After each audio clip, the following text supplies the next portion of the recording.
Karena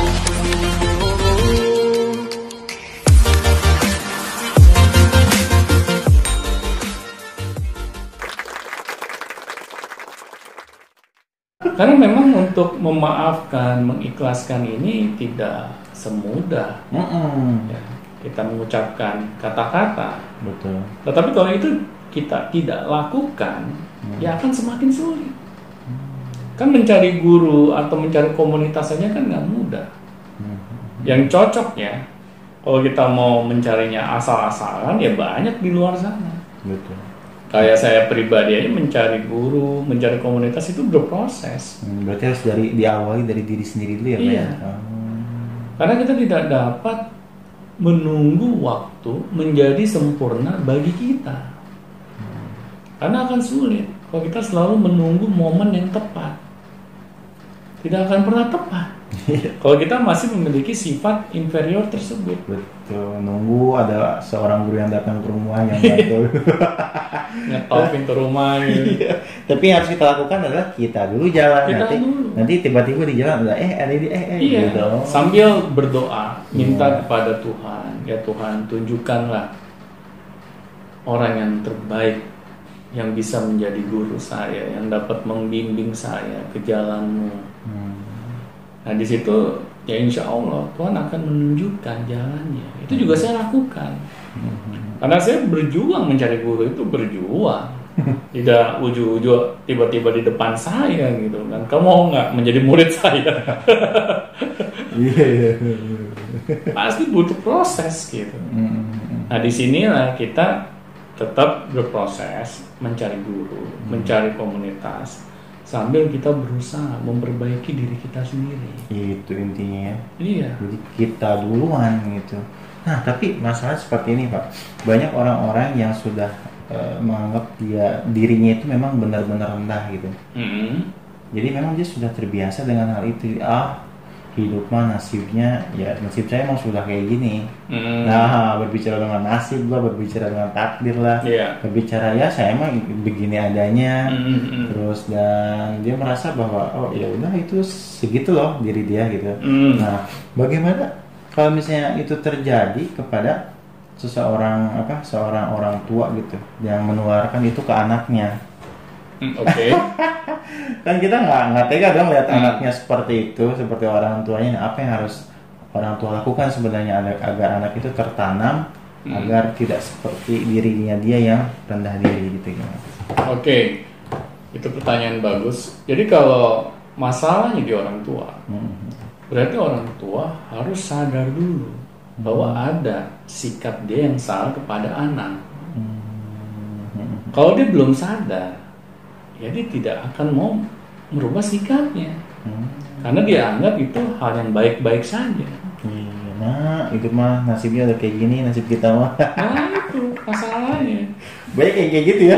Nah kita kan emang dari keluarga yang miskin, kakek nenek kamu miskin, jadi kamu akan meneruskan tongkat estafet ini. Miskin gitu kan? 7 turunan gitu. Gitu gimana? Benar. Ini ya memang ini problema yang ada di masyarakat. Tetapi kalau kita sudah merasa diri dewasa, ya sudah, ini menjadi tanggung jawab kita pribadi. Kita tidak usah menyalahkan orang tua lagi. Tetapi kalau orang tua tersebut menyadari ada sikap yang salah yang dia perbuat kepada anak, bagusnya mulailah dia memperbaiki sikapnya tersebut.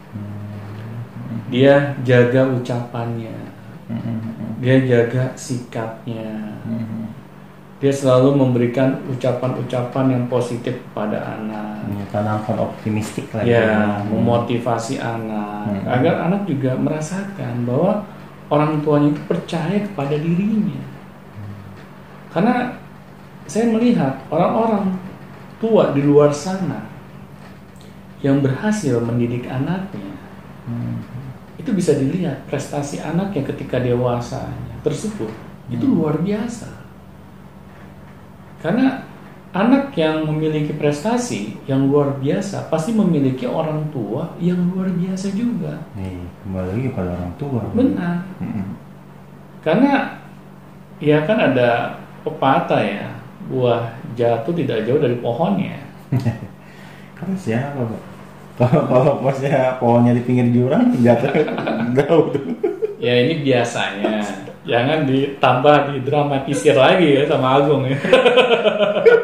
Dia kan jauh tuh ke bawah jatuh. Kita anggaplah pohonnya tumbuh di tengah-tengah gitu.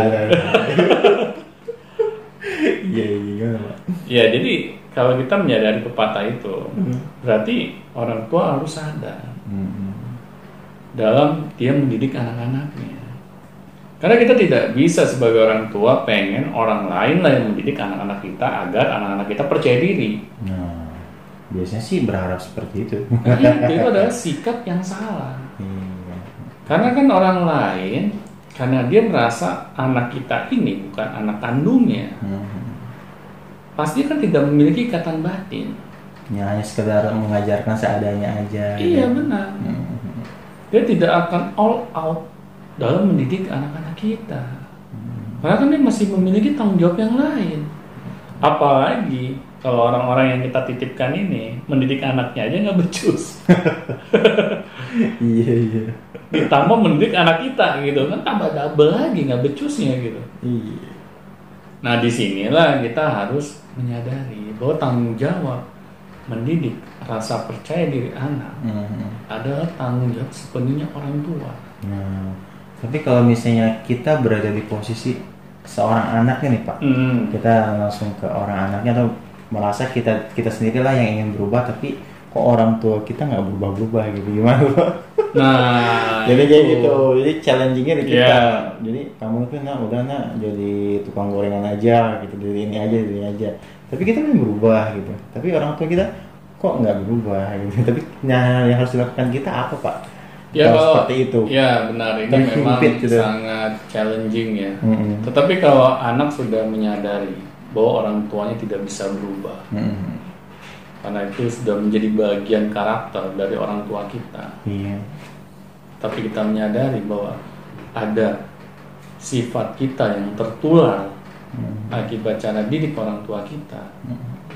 Kalau kita sadar akan hal itu, mulailah saatnya kita untuk mau merubahnya.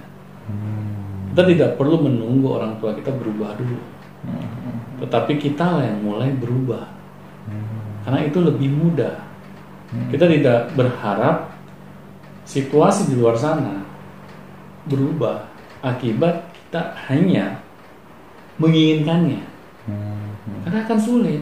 Iya, betul. Apalagi banyak, ya mohon maaf ya, orang tua ketika dinasihati oleh anaknya, dia malah tersinggung. Iya.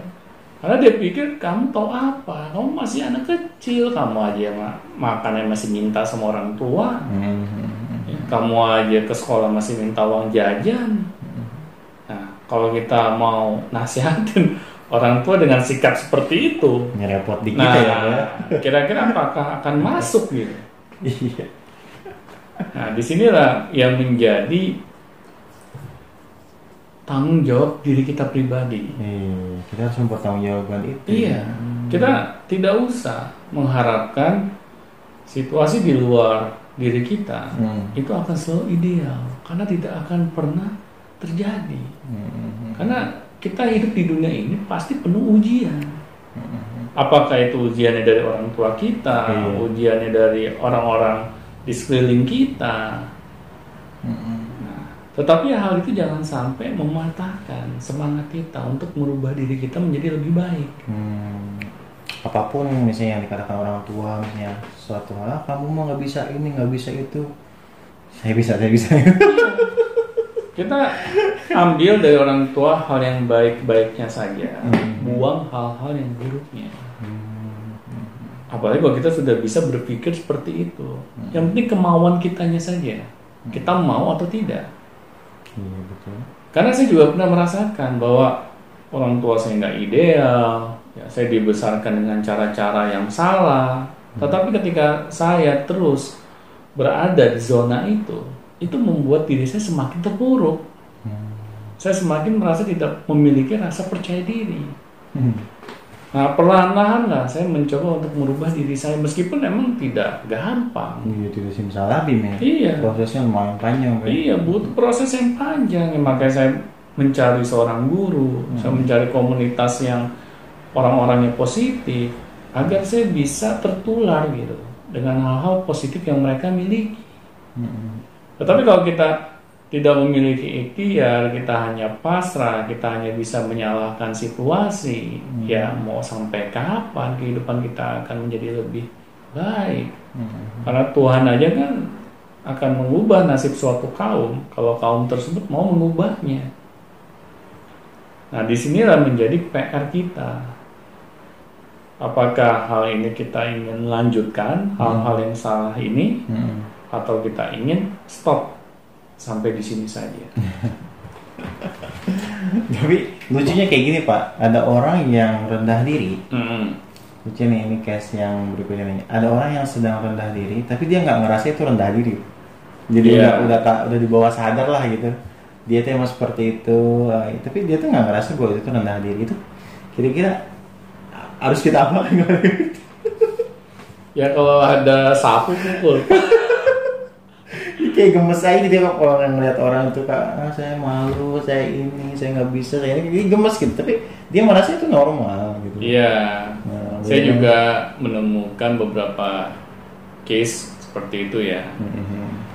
Kalau kita memiliki rasa care, peduli gitu dengan orang lain, kita lah yang mulai mengingatkannya bahwa ada sifat atau sikap kamu yang salah, yang kamu harus perbaiki, tapi dengan cara-cara yang baik dalam menasihatinya. Jangan pakai sapu.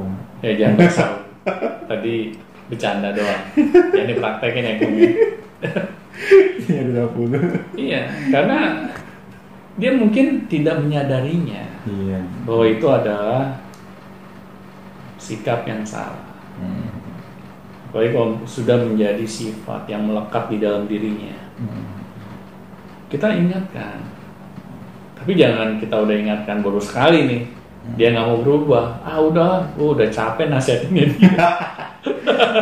Jadi kalau udah berpuluh-puluh tahun nggak berubah juga. Ya nggak apa-apa kan, di agama mana yang paling istiqomah. Ya kalau kita kalah istiqomah sama orang itu, ya berarti pahala kita sedikit dong. Ya kan yang paling banyak istiqomahnya. Ya, kita kan ingin mendapat pahala yang besar. Ya pasti kan dengan pahala yang besar ini tanggung jawabnya juga besar dong. Nggak mungkin sebaliknya gitu. Iya betul. Ya kita harus mau istiqomah. Kita tunjukkan ke Tuhan bahwa kita peduli dengan orang ini. Nah disitulah akhirnya Tuhan mengetuk hati orang tersebut agar dia memperbaiki dirinya. Yang penting tugas kita mah terus istiqomah gitu, terus ingatkan, doakan, dengan cara-cara yang baik doakan, gitu ya.